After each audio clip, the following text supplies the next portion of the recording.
કડી અને આસપાસના વિસ્તારોમાં ખાદ્ય પદાર્થોમાં થતી ભેળસેળ અંગે જનજાગૃતિ અને તંત્રને રજૂઆત. ગુજરાતભરમાં શુદ્ધ ખોરાક અને લોકોના સ્વાસ્થ્યને લઈ સરકાર દ્વારા સખત નિયમો બનાવવામાં આવ્યા છે. તેમ છતાં પણ કેટલાક અસામાજિક તત્વો દ્વારા ખાદ્ય પદાર્થોમાં ભેળસેળ કરી લોકોના આરોગ્ય સાથે ગંભીર ચેડા કરવામાં આવી રહ્યા હોવાની આશંકાઓ સેવાઈ રહી છે. આવા ભેળસેળવાળા પદાર્થો સ્વાસ્થ્ય માટે ખૂબ જ હાનિકારક અને જીવલેણ સાબિત થઈ શકે તેમ છે.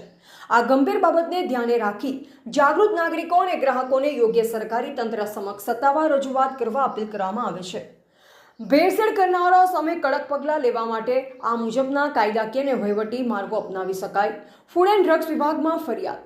નાગરિકો ગુજરાત સરકારના ખોરાક અને ઔષધ નિયમન તંત્રને આ અંગે લેખિત કે ઓનલાઈન સત્તાવાર ફરિયાદ કરી શકે છે, જેથી તંત્ર દ્વારા સંબંધિત સ્થળે તાત્કાલિક દરોડો પાડી શંકાસ્પદ ખાદ્ય પદાર્થોના સેમ્પલ લઈ કાયદેસરની કાર્યવાહી કરી શકાય.